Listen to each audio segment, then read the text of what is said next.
കോപ്പൻഹേഗനിലെ ഏറ്റവും ഫേമസ് ആയിട്ടുള്ള നിയാവൻ എന്ന സ്ഥലമാണിത്.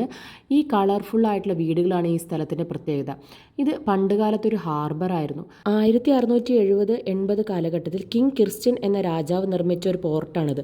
അന്നൊക്കെ ചെറിയ കപ്പലുകളാണ് വന്നുകൊണ്ടിരുന്നത്. പിന്നെ കപ്പലുകൾക്ക് വലിപ്പം കൂടിയതോടെ ഈ പോർട്ടിൻ്റെ പ്രാധാന്യം ഇല്ലാതായി. ഇപ്പോൾ യാത്രക്കാരെ സിറ്റിയെല്ലാം കാണിക്കുന്നതിന് വേണ്ടിയിട്ടുള്ള ചെറിയ തടി കൊണ്ടുള്ള ബോട്ടുകളാണ് ഇവിടെയുള്ളത്. നിരവധി സുവനീർ ഷോപ്പുകളും റെസ്റ്റോറൻറ്റുകളും ഇവിടെയുണ്ട്. ഈ പലതരത്തിലുള്ള വീടുകളാണ് ഇതിൻ്റെ മറ്റൊരു പ്രത്യേകത. ഇവിടുത്തെ ഏറ്റവും വലിയ അട്രാക്ഷനാണിത്.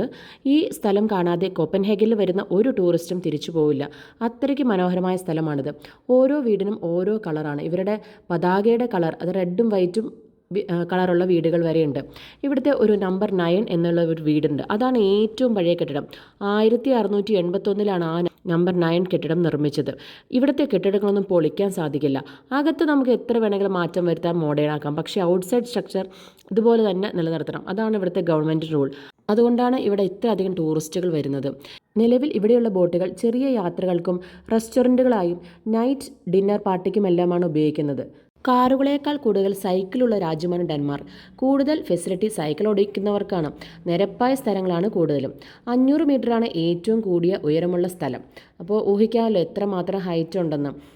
പിന്നെ നമ്മൾ ടൂറിസ്റ്റുകൾക്ക് അവിടെ ചെന്നാൽ ഉപയോഗിക്കാൻ പറ്റിയ ഊബർ, ലൈം അങ്ങനെ കുറേ ആപ്പുകളുള്ള സൈക്കിളും ഉണ്ട്. ആപ്പ് ഇൻസ്റ്റാൾ ചെയ്യുക, അതിൻ്റെ QR കോഡ് സ്കാൻ ചെയ്ത് നമുക്ക് സൈക്കിൾ ഉപയോഗിക്കാൻ പറ്റും. ഇപ്പോൾ യാത്രക്കാരെ കയറ്റിക്കൊണ്ടു പോകുന്ന ചെറിയ ബോട്ട് കാണാം. ഈ യാത്രയ്ക്ക് വേണ്ടി ടിക്കറ്റ് എടുക്കാനായിട്ട് ടിക്കറ്റ് കൗണ്ടറുണ്ട്. അങ്ങനെ പല നിറത്തിലുള്ള വീടുകളും ഈ കനാലുകളും ചെറിയ ബോട്ടുകളും എല്ലാം കണ്ട് ഞങ്ങൾ അടുത്ത സ്ഥലത്തേക്ക് പോവുകയാണ്.